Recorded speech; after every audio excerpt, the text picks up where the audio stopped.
Ինչ եք ուզում կոնկրետ հստակ պահանջը ես հասկանամ ձեր։ Ուզում ենք փոխվարչապետի հետ հանդիպում, մեր պահանջները ներկայացնենք, ստանանք դրանց վերաբերյալ սպառիչ պատասխաններ, ըստ այդմ մեր հետագա անելիքները պլանավորենք։ Վաղ առավոտից մի քանի տասնյակ ձկնաբույծներ կառավարության շենքի մոտ բողոքի ակցիա են իրականացնում։ Պահանջը հանդիպում փոխվարչապետի հետ։ Խնդիրը ձկնարտադրանքի իրացման դադարեցում, նոր շուկաների բացակայություն։ 2 ամիս հայ ձկնարտադրողները կորուստներ են կրում, ձուկը չի արտահանվում, իսկ ներդրումներ շարունակում են անել։ 1 ամիս առաջ հանդիպել են էկոնոմիկայի նախարարին, բայց ապարդյուն։ Խոստացել են արագ լուծումներ, բայց ոչինչ չեն արել։ Էկոնոմիկայի նախարարությունում խնդրել ենք լոգիստիկ ինչ-որ կազմակերպությունների հետ ծանոթացնել, որտեղ մեր կազմակերպությունները չգիտեն ոնց տանեն Եվրոպա։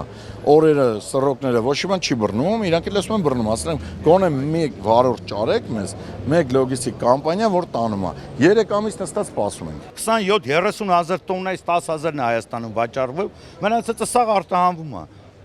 Այդ մարդիկ պլանավորում են ունեցել բոլորս հանձինս ինձ քանի տարի ես Հայաստանի շուկայից դուրս եմ եկել ֆիքսած ժամացույցով գիտեի մայիսին այսքան եմ ծախելու, նոյեմբերին այսքան եմ ծախելու, հունվարին այսքան եմ ծախելու։ Ռուսաստանը մայիսից սահմանափակումներ է մտցրել, իսկ հունիսի 26-ից էլ Ռոսելխոզնadzորը ամբողջությամբ դադարեցրել է հայկական ձկնարտադրության մուտքը Ռուսաստան, պնդելով խախտումներ են հայտնաբերվել։ Տնտեսվարողների խոսքով իրենք 3 տասնամյակ աշխատել են, բազմապատկել ռուսական շուկա արտահանման ծավալները տարեկան 60 հազարից հասցնելով 13 հազար տոննայի, իսկ այժմ չգիտեն, որտեղ իրացնել ձկնամթերքը։ Պնդում են, հնարավոր չէ կարճ ժամկետում փոխարինել արտահանման շուկան, իրենց էլ նոր շուկաներում սպասող չկա։ Ակնկալում ենք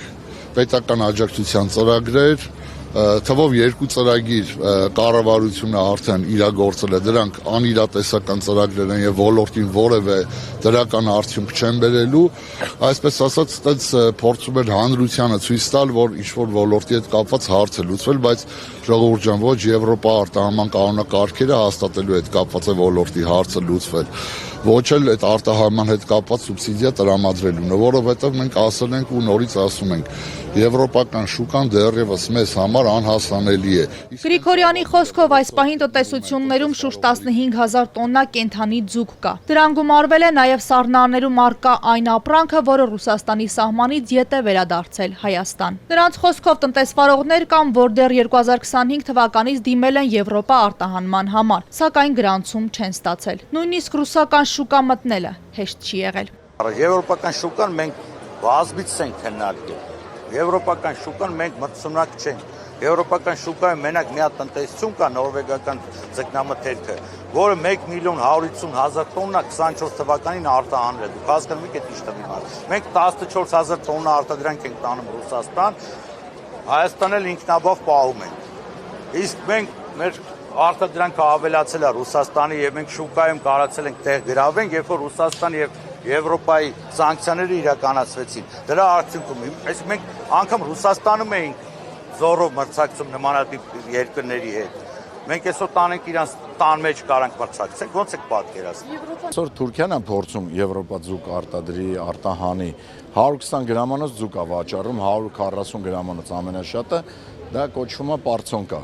որ ափսեի մեջ տեղավորվում է։ Հիմա իմ ձուկը 5 կիլոգրամ է, ո՞նց սարքեմ 120 գրամ, որ տարածքայի մեջ տեղավորվի։ Մենք նոր ասեցի ձեր գոլեգաներին, մենք 5 տարի գնացել ենք, ես իմ թեթև ատլետիկա հիմա մեզ տանում են շտանգի մրցումների, ոնց գնանք։ Ձկնաբույծները փաստում են, ոլորտը փլուզման եզրին է կանգնել, չեն կարողանում նույնիսկ ձկների կերակրման հարցը լուծել։ Վարկեր են վերցրել բիզնեսը զարգացնելու համար, բայց մնացել ձեռնունայն։ Ակցիայի մասնակիցներին փոխվարչապետին հանդիպել այդպես էլ չհաջողվեց, հայտարարեցին, 1 շաբաթ էլ կսպասեն։ Մանուշակ Մելքոնյան, Ալեքսանդր Կիրոյան, Էպիկենտրոն։